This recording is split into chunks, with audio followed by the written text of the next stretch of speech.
بسم اللہ الرحمن الرحیم۔ مسائل شرعیہ میں سے ایک مسئلہ یہ ہے کہ حیض اور نفاس کی حالت میں عورتوں کو نماز اللہ کی طرف سے معاف ہے۔ حیض اس کو کہتے ہیں جو ہر ماہ زیادہ تر عورتوں کو بلیڈنگ ہوتی ہے، وہ حیض ہوتا ہے، اور حیض کی مدت کم از کم 3 دن ہے اور زیادہ سے زیادہ 10 دن۔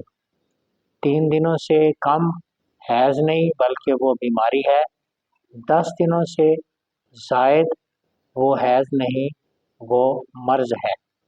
نفاس اس خون کو کہتے ہیں کہ جو عورتوں کو بچے کی پیدائش کے بعد آتا ہے۔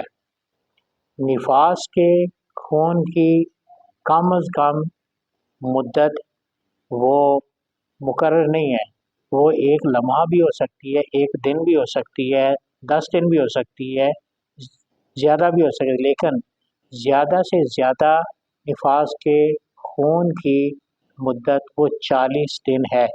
40 دن سے زائد وہ بیماری ہوگی، نفاس نہیں ہوگا۔ اب عورتوں کو اگر 40 دن سے بھی زیادہ بلیڈنگ ہو تو وہ غسل کر کے نماز پڑھیں گی۔